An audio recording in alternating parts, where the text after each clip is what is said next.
And the red comes on right there, does that mean it's recording? Yeah. That's pretty cool.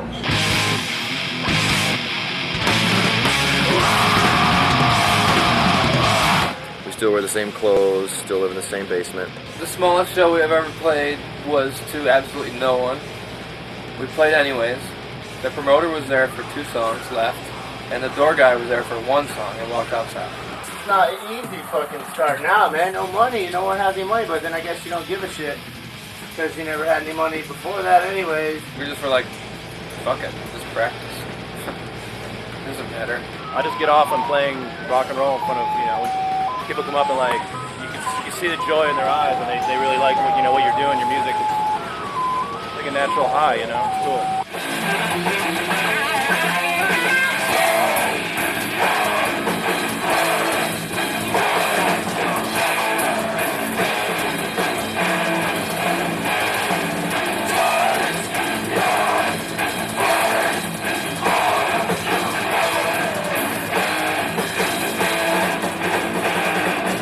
Musically, I think it's, you just kind of live and learn, and you see new lands and you get inspiration from different places and people.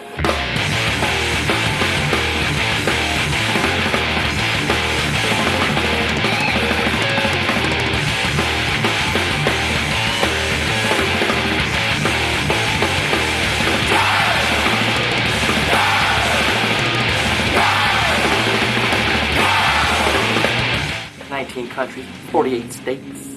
I wonder if he likes peanuts.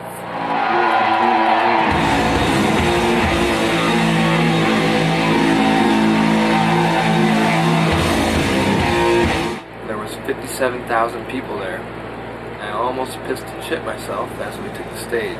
I kind of went out of my body, on my mind. I actually requested a toilet instead of a drum throne, so that I could just urinate and defecate as I went through the show. Nervous though.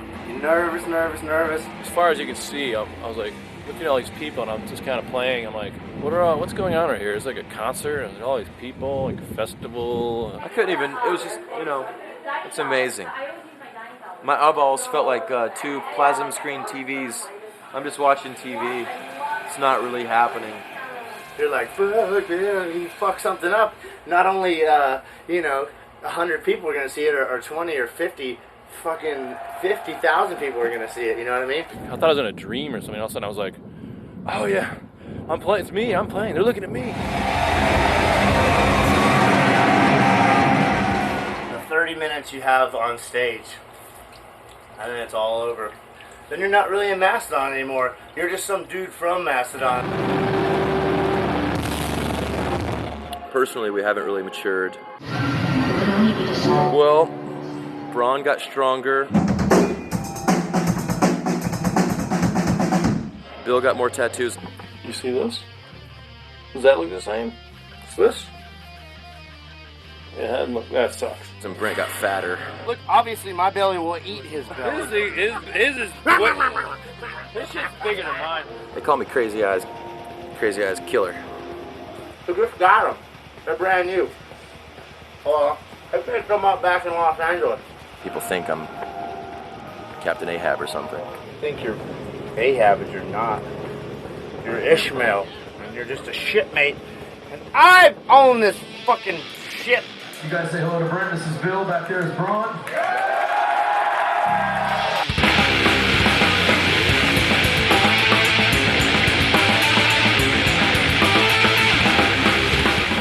We don't just have parties anymore, you know what I mean? It's not just like keg parties. It's like cocktail parties, you know what I mean? And people dress up. They wear tuxedos. Women are required to wear gowns.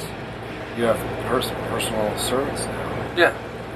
Men with towels. So it's not like, this is not a Mickey Mouse organization anymore. You know what I mean? We're a business, okay? And we have real Christmas parties now. You know what I mean? We have a copier machine. And Mikey B has been known many times to get up there and put his ass on there and hand those copies out. Absolutely. Braun has always had a very solid yet sarcastic approach to life.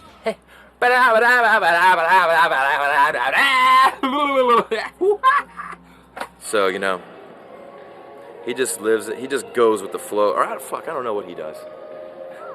He just beats the hell out of the drums. He's a freak. I love him. How do you put words into a description of Braun Daler? He's gonna kill us. He's gonna shit and then he's gonna kill us. I don't know. Maniacal? Is that a word? That's a word. Maniacal. Mastodon has always been the kind of band that's never had any kind of goal. We've never been really goal-oriented. And maybe that's bad, but in our experience, it's better to just expect nothing and just go out there and do what you love, play music, and that's it. You know, if they like it, cool. If they don't, then that's fine too. It doesn't matter.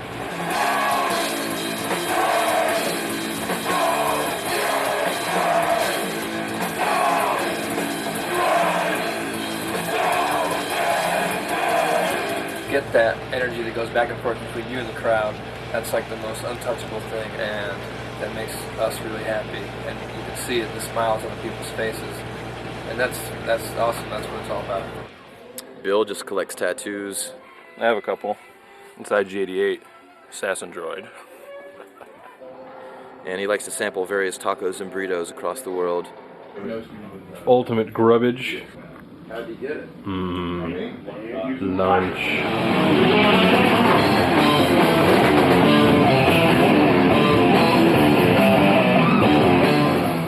My favorite thing to do is play guitar, definitely. On stage in front of lots of people.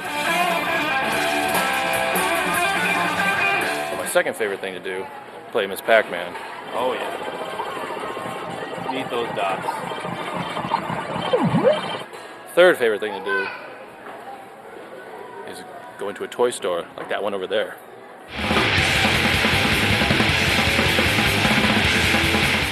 Oh man, everybody needs Betty Spaghetti. I collect Star Wars figures. I'm not a nerd, really, I swear.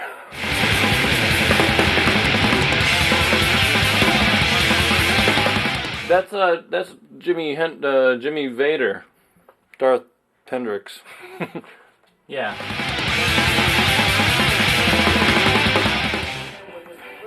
I used to collect G.I. Joe, but I don't have the money anymore for all this stuff. I went through my pyro phase and burned all my stuff and blew them up with gasoline. I'm going to send them to modeling agencies all over the world.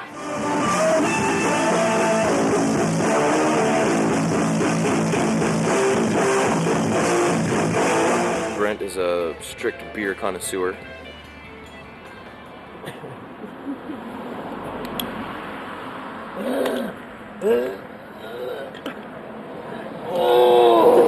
We don't like to brag on ourselves.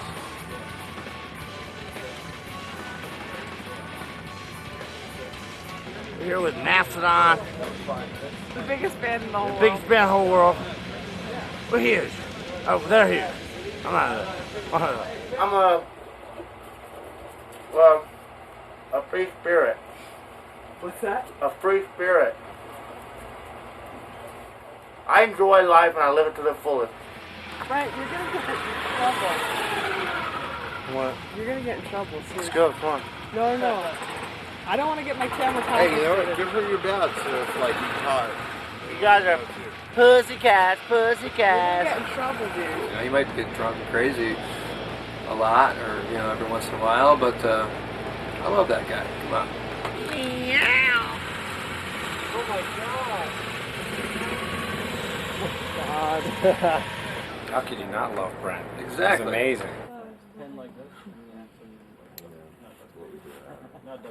That's right, mate. That's how I do in London. Just get fucking totally plastered. You stick it up your nose like this.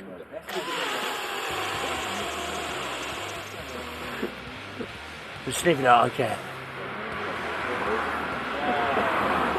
That's what we do, right? That's what I do. Like I think about. He's a dirty rotter. He is a dirty rotter. Yeah, look at your butt. Look at it. Look, see? We stick it up on the fucking You nose, go like this. and then we fucking spray the fucking snap it. I can't believe we're on TV. I just can't believe it. It's amazing. It's truly amazing. Hey man, besides that, I'm gonna cry. you should have been there. It's so amazing. I'm gonna cry. Collects like weird stuff. He collects like all of like monster stuff, fez and stuff, you know. I collect the creature from the Black Lagoon. I also have one here. The creature walks among us.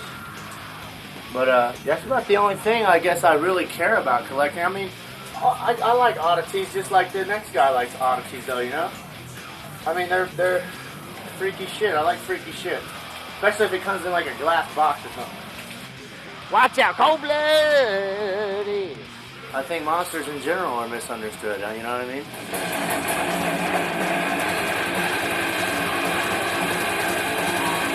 I don't even know what Troy collects. It's important to have a collection in your life. I take photos of crowds, you know? That's all I've done. I try to avoid the camera. The director's word is cut. Seriously. No, I want to see. Hey, I'm not getting paid right now. Alright? I'm fucking famous. What is he doing? Is he picking his horse? I'm off camera. I'm not in contract. Ow, that fucking hurt my toe. My steel toe boots. I borrowed my girlfriend's 35mm camera back in 2000. We started doing tours. And it was my first camera because I'm a caveman. And I was introduced to a camera in 2000. So at the end of every set, I would take a crowd shot from the center of the stage. Well, it kind of started a snowball effect, and I kept taking photos, one photo per show. 5 years later, I've accumulated hundreds of photos, and we thought it'd be cool to document that and show it to you people on how back in 2000 we played for nobody.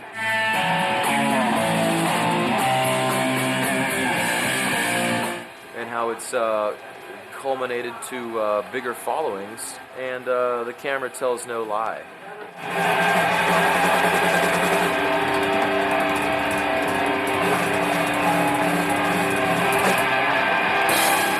We've been around for a little bit longer. People kind of got used to us, and you know, we kind of created a little, our little tribute to one genre of musical history, and you know, just it's a little drop in the bucket that we could do for music.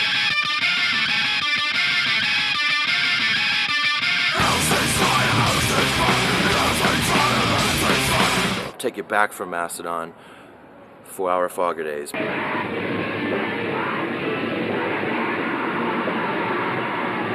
Pre-4-hour fogger when I met Brent.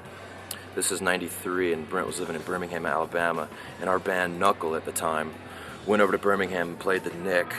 And after the show, we met this guy. His name was Brent, and he came up to us, and he had lice-infested dreadlocks down to his ass. I wish I wouldn't have cut my dreadlocks off, but it's just hair and it grows back. Literally infested scalp with various bug houses and forms of crustaceans. He had to shave his head. This is just only the top of the iceberg. This rock and roll is crazy. Ah. And he comes up and he's like, hey, you guys are pretty cool, you know. I'm moving to Atlanta, you know, and I'd like to join your band if you're looking for a good guitar player.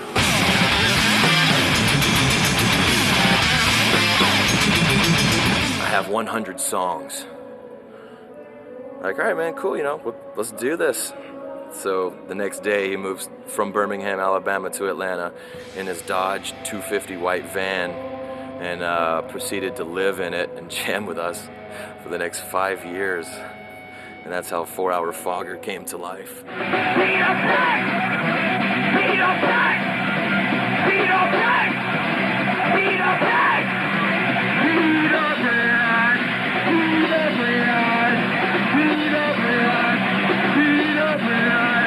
Between 94 and 99, we recorded 3 CDs and played over 100 shows around the Southeast, and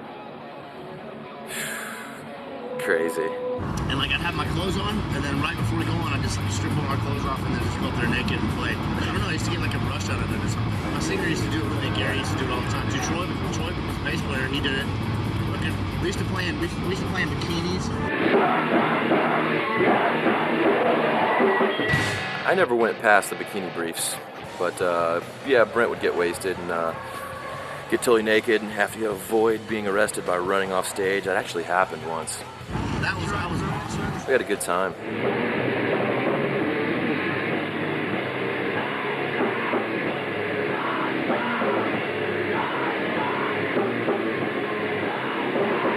Like when me and him played in 4 Hour Fogger, I played in another band called Pheno at a Face.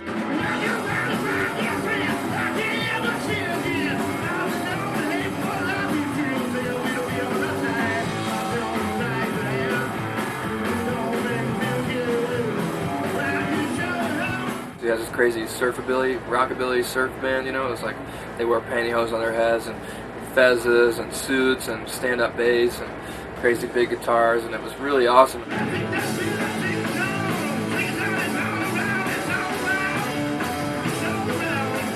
I played in 2 bands. He played in 2 bands. Social Infestation and 4 Hour Fogger.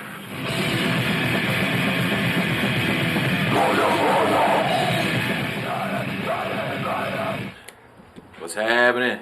Hey, this is Social Infestation. This is Chris Freeman on guitar.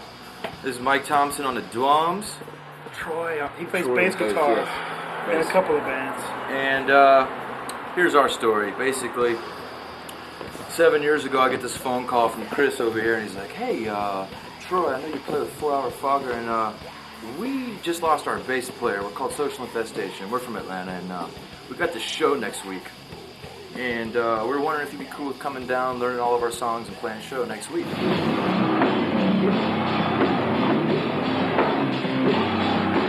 I'll do it. Yeah. And, you know. And the rest is history. As crazy as it was.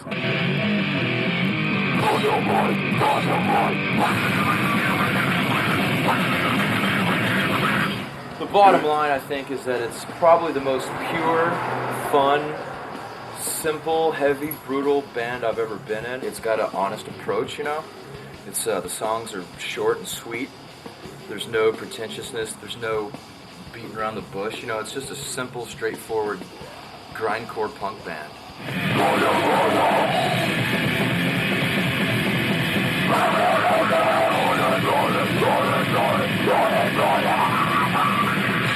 We recorded a bunch of songs, put it out on Goat Lord Records, John Paul, little indie label out of Atlanta. It was called, what was it called? Redemption is only skin deep. Yeah, that was a kick-ass album. I got one left.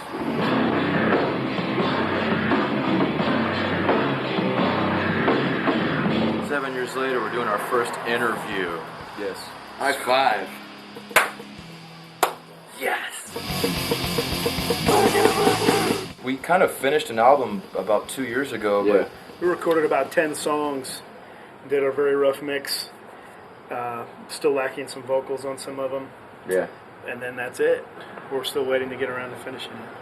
I think it'll see light sometime in 2006. 7, Yeah. 8. 7, 8, maybe Yeah, something 6, 7, 8.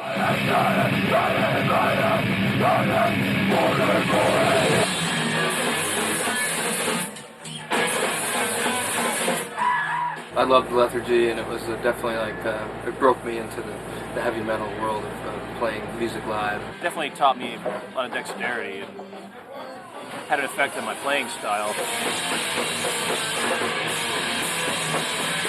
I was like 17, and we just wanted to make some crazy math metal together, you know. Kind of like circus music, like metal style.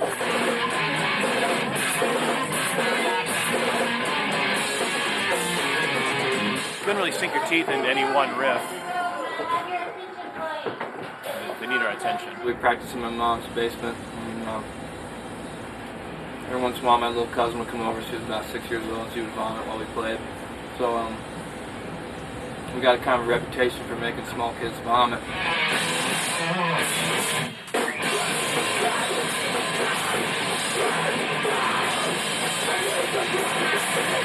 Ron was always like this hipster kind of guy that just hung out like Monroe Avenue on the square and had his Elvis glasses and his big, huge, poofy Elvis look. I'm a gangster from way back.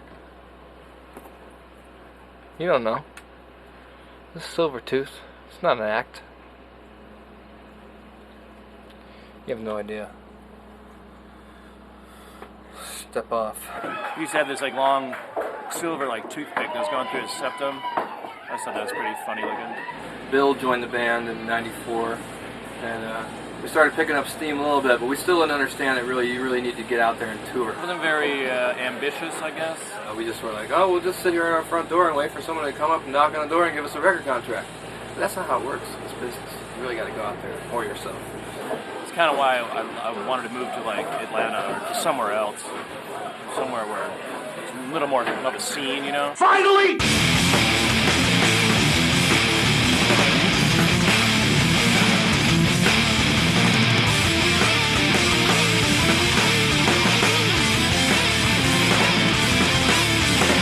Put in our bio that Brent had a show in his basement, and that's false. False. Brent doesn't have a basement. He never has. Well, Bill and I moved down to Atlanta in 2000 and just started jamming together. Went to a High on Fire show in a friend's basement. That's where we met, and we all had Iron Maiden patches on our backs, so that was a giveaway of you got to be friends. Actually, we knew who they were because they were famous before. Saw this crazy motherfucker running around with like a bunch of dreadlocks and an Iron Maiden jacket, drunk out of his mind.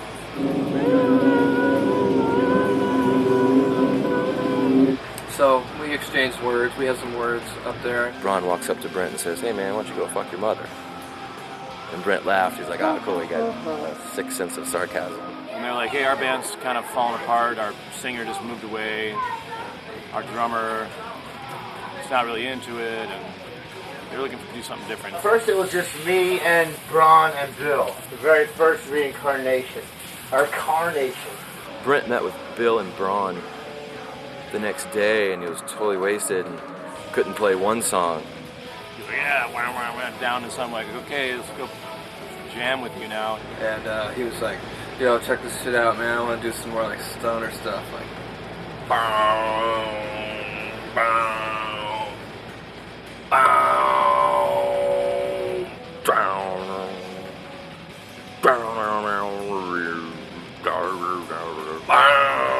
I was like, no, that's not at all what I want to do. It was a mess. Braun's like, "What are you kidding, man? This guy sucks." Yeah, but he redeemed himself. He came over the following night sober and shredded out 10 amazing songs. He sat down with an acoustic guitar and played all these sick riffs. Started like going crazy. We're like, "You the same guy? Like, where was that guy last night?" It was awesome. So we made the decision from then on that we were going to work together, obviously. So then they were looking for a bass player, and Brent said, "Well, I've already got a bass player." I know this guy, his name's Troy, he's got a van, and like we needed to go on tour, so we got him to start playing in the band. I mean, pretty much used him. Oh man, don't say that. I hope not. Oh, my dreams are crying. Oh. I don't know. I'll have to watch the documentary and see if they actually said that. Then we started liking him, so that was cool. His hair was just the main reason we were into him. He's like a Muppet on his head. I'm a big fan of Muppets. So am I. I went to cosmetology school and learned how to do my hair like a professional Muppet. People can say what they wish, but I feel good about myself. People like me. And gosh darn it. All right. Got something going here. So over the next few weeks, we got together and put our minds together and let the creative juices flow. We had like 9 songs like almost immediately. We needed a singer though. We called up our friend Eric Sainer from our buddy from Rochester, New York. So he moved down, joined the band, and he was just crazy. He was a really cool dude. Still is. He's a good friend of ours. Eric Sainer. We call him Insaner because he's crazy. He wrote great lyrics and was an awesome front man.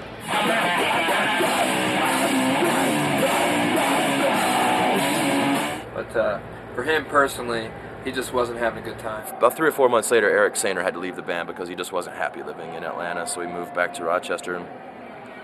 We had another tour a week later, so we're like, damn, You know, we didn't want to cancel the tour because it was all DIY booking. You know, we spent all these phone calls booking this tour up to Canada and back. So basically, Brent and I just said, screw it. We'll do vocals, you know, and step up to the plate and kind of, you know, make it happen or fake it. We kind of had like a little bit of a layout of what Eric had done. We never have any lyrics like what he was talking about or singing. I don't know if he did either. I mean, Eric really built out some screams.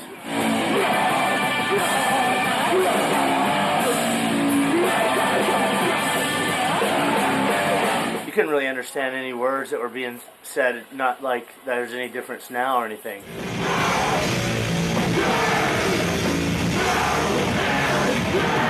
You had to go on tour right away, and like someone had to at least grunt or like, you know, try to sing or whatever. You know, by the end of the month, I think we had some lyrics and some, you know, it's kind of like, oh shit, let's write some fucking lyrics down. We did all the Call of the Mastodon and Slick Leg, Deep Sea Creature. We don't play any of those songs now. I wish we would though. 40 years later, here we are, still trying to do vocals.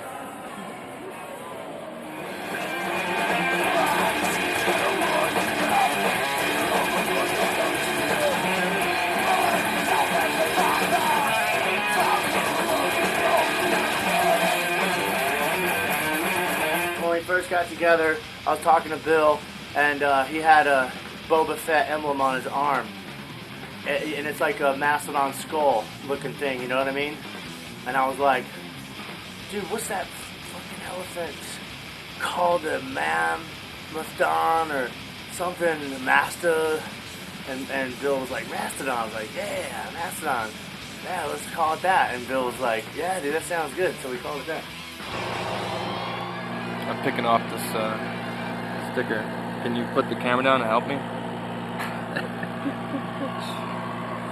I don't know about that. I'm gonna have to go get my hairdryer.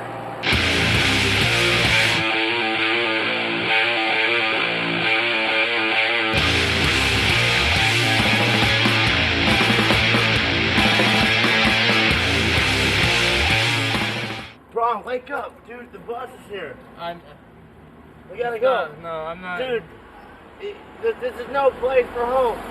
There's no place like home. No place like home. There's no place like home. No, I'm okay. Let's go.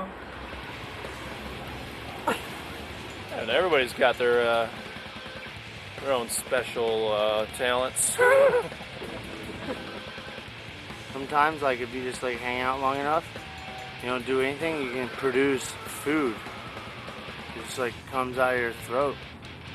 Get me drunk, I speak Spanish. I never even learned Spanish, but Bill can teach me some. ¿Qué te la pasa contigo, bichones? Mire esto. Vodka. Un combinación. Muy bueno. I want to show you my first tattoo I got when I was like a little kid and stuff. I was 7 years old and I got this tattoo.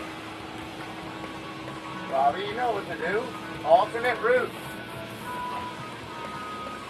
If you can see past the hair, that's My Travolta. buddy knows some damn back ways. We came here the back way, didn't we? The top. That's No Travolta in his finest moment ever. Last night, Troy was so drunk he ripped my door open. It was yeah. With his bare hands? Oh my God. This right here. This used to go here. This means don't bother me. I'm alone with myself. Everybody knows your name.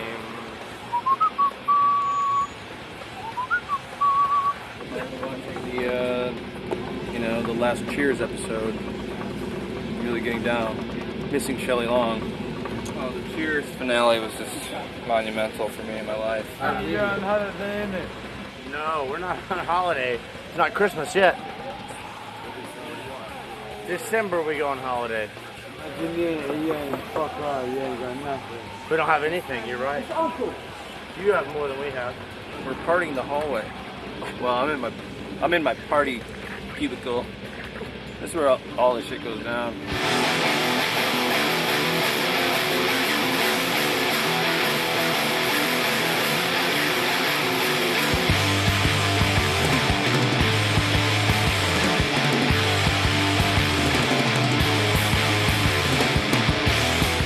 He's so far away, he has no idea that we can see him. Mainly, it's just kids. You know, you were their age once, and you wanted to meet this guy, or you wanted to meet this person, and even if I don't think of myself as being that person for that kid, I still am to that kid. You know what I mean? Because, like, you know, back in the day, if you wanted to meet, like, I don't know, Eddie Van Halen or somebody like that, fucking forget about it. No way. You ain't meeting Eddie Van Halen. Or if you wanted to meet, like, Guns N' Roses back in the day, forget about it. You're not going to meet them because I tried to do it, and it's impossible. Trust me, I was waiting there like 5 hours when I was a kid. You know, I care about them too. You know, and like they're our fans. They what we play, the music that we play it speaks to them, or it touches them in some way, in a way where it makes them want to meet us and get our autographs.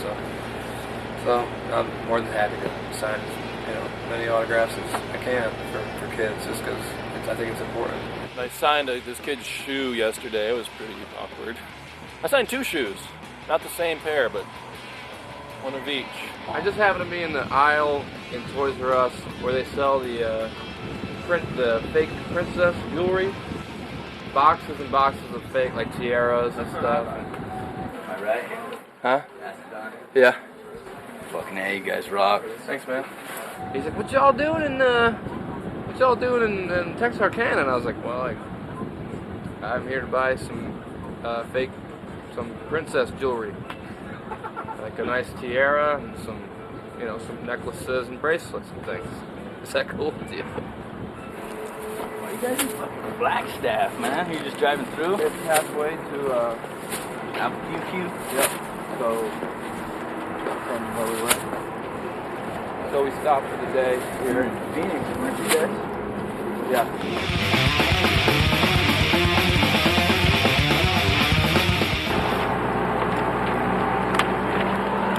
Here you go. There's a live DVD. You got a DVD player? Cool. Right on. I think when you get recognized at a strip mall, as odd as it sounds, it's almost a shard of success in the big picture. You guys rock. Thanks, man. Wish I could be there to see you guys. Come back. Now you can see us on there. All right, man. Nice to meet you. No problem, dude. Now you know you've made it. Walk into any strip mall in America, and people know who you are. It's a good feeling.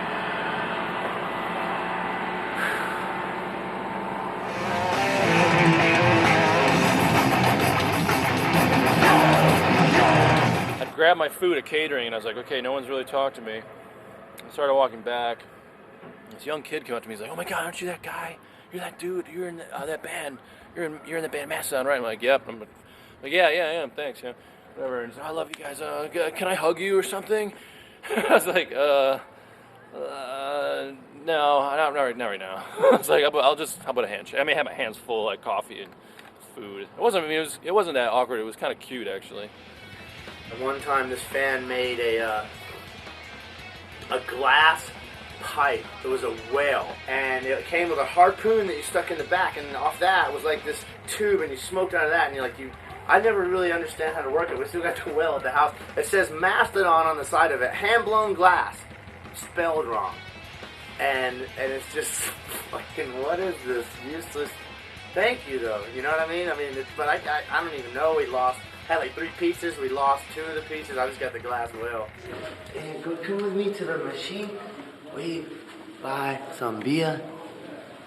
Come this way. Excuse me.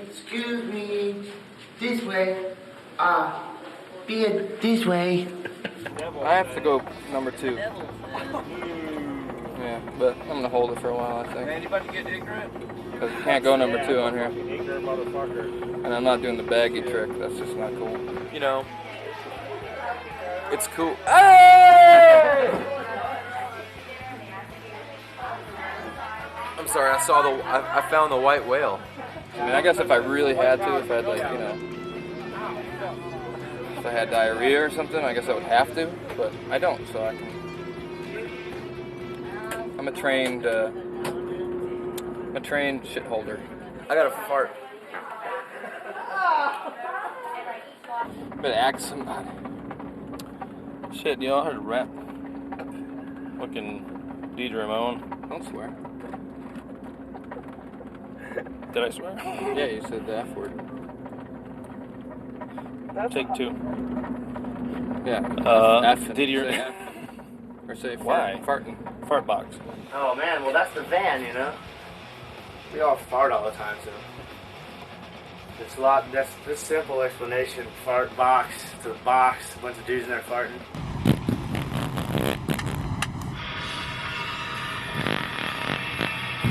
Oh, the fart box. Well, essentially, it's a gigantic refrigerator on wheels, and it's got a small living area that only fits 6 people very uncomfortably. Yeah, we never had a trailer. We always had a little tiny van with all the stuff inside, all our equipment, like with ropes, like holding it all back. And surprised we never got into an accident and killed, you know. Our good friend Brent, who we've spoken of before, his nickname is Gaseous Clay. And he's got a 1-2 knockout fart, you know, that'll just put you right on your ass. When people get in the van, they can smell fart. It's just in the seats and it's in everything of the van. Ford 150 fart box, Ford 250 fart box, now the Ford 350 fart box. I gotta shit so bad. Yeah, like fucking turtle head poking out. I'm gonna shit in my pants, dude. I'm gonna shit, dude. Bro, you gotta shit. You need gas? Because Brent's got a lot of gas back here. You need to learn to love the smell of farts, because it's going to be constantly around you when you're driving in the fart box. So you might as well learn to like it, or else you're just going to be hating life. I've learned to love it. Yeah, me too. I crave it. I love it. Like a pregnant woman. Now we live in a fart tube. It's like a bigger van with more room to fart in. Oh, we're at the poop spot, so I'm gonna go drop a deuce, drop some beats, and do some pre-production on the next record in the bathroom. Go, go, go, go, go, go, go, go, go, go, go, go, go.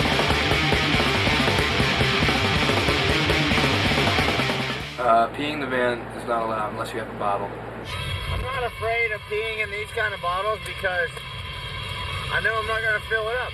Now, other times, when you got to aim, accuracy counts.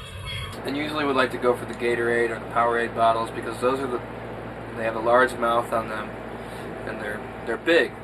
So you don't get scared that you're going to fill it all the way up. You know that you're only going to go halfway with that thing. The bouncy rides that we have, I mean, we travel back roads, we never go the highway. Because we're afraid of cops. When we're outlaws, basically. We could never get anyone to drink the pee. But Lord knows we tried.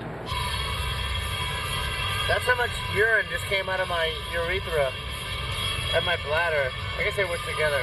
They work together. I went to science. I'm a science major. I mean, I'm a history major. That's what I know about peeing. Men's been peeing since the beginning and dawn of time. The usual response was no. I know that's pee. You guys are jerks. I'm leaving.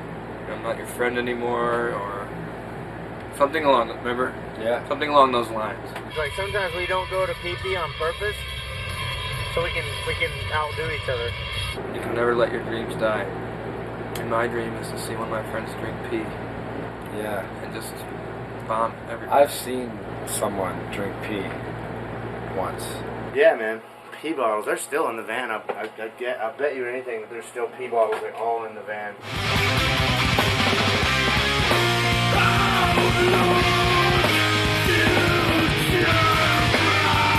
Hey, welcome to Sanders Avenue.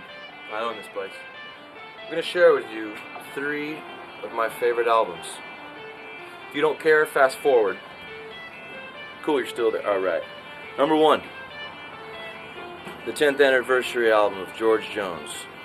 I bought my first record when I was 7 years old, and I should probably come clean about this. I stole money out of my own mother's purse while she was sleeping, and I've never told her this.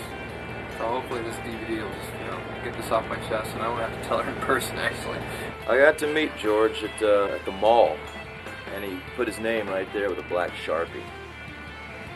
Classic album. First album I ever owned. Okay, listen. She was sleeping, and she had just been on a pretty heavy duty bender, and so I knew she wasn't gonna wake up. And I watched her face, and I went down into her purse, and I took out $10. It was wrong. Gary. This is the album that's made us all cry in the shower. On purpose, or just like something handed down? I was 7 years old. I didn't know any better. I didn't know the stealing was wrong. And I walked to the store, and I saw this Iron Maiden record, and I had a monster on it. It was peace of mind. So I grabbed it, and I was like, this has a monster on it. I'm buying it. This right here, Times of Grace, Neurosis. The very first show we played with those guys, I had to get them all to sign this. When I first heard we were touring with like Neurosis way back in the day, I was like, wow, blown away. Classic album, classic band. I wouldn't be here if this band didn't exist. Whoa. I had $2 left over because that was $8. Went down into the bargain basement, and I got Kiss Destroyer, because I had Foremost. Yes. And then I bought AC/DC Back in Black, because it was all black. And I was like, this is probably going to be cool. Listen to all three. Iron Maiden's completely won. I think it was U2 War.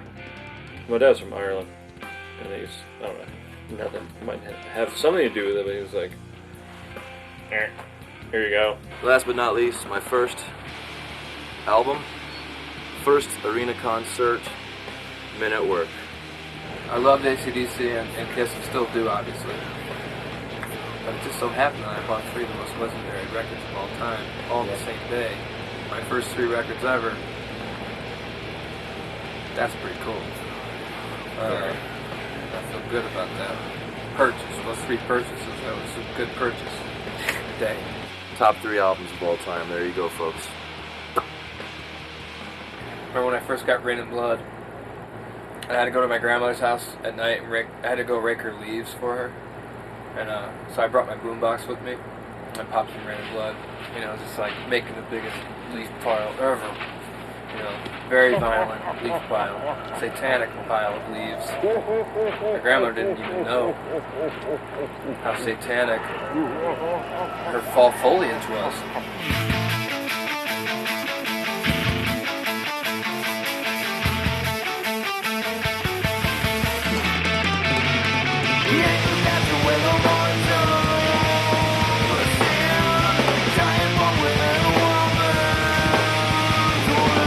That's why we've been on the road for, this long. And that's why we tour so much, is because we can do it, because we can get along with one another and pull it off, you know what I mean? You want to get a fucking Mastodon fight on fucking film? Fuck you, Bill. We're good friends, and that's all there is to it. We're best friends, and we hang out with each other. We barely ever fight. There, you like that better? That's how it was.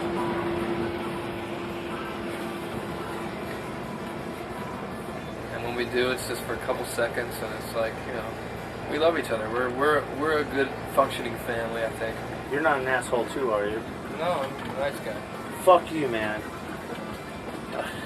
I was supposed to be for the camera. We're really fighting, I swear. So pissed off. I don't know what to do with myself. I might as well just go eat worms. Why don't you go fly a kite? If someone's gonna quit the band, it's like, I'm quitting the band. The next day it'd be like, sorry, can I come back? He's not only mean to me, he's mean to the people that work for him. I really want to throw up.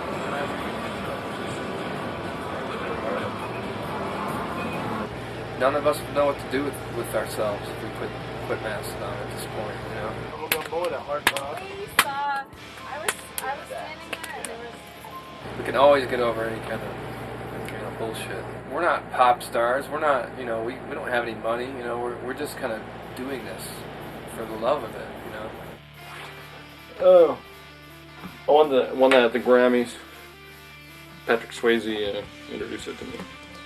He's like, for the best rock band ever, Bill Kelleher. Come on. Alright. Kurt. I don't go on TV unless I'm paid. Okay? You. turn the camera off. Can come to bed. Wait, oh, he doesn't sleep in here with me. There's not enough room in here, me and Trent. So those other bands that you rode with, did they talk shit about us? Like bad? What'd they say? Just tell us what they said. It's fine. I'm not gonna be hurt by their words. Well, who's joking here? You're like that guy Ron, he's trying to be like a guitar player with that fucking Randy Rhodes drum set. Mm-hmm. He is a guitar player. Exactly, I knew they said something. Seriously, turn it off. I'm out of hey man, turn the fucking camera off. I'm out of character right now. What the fuck?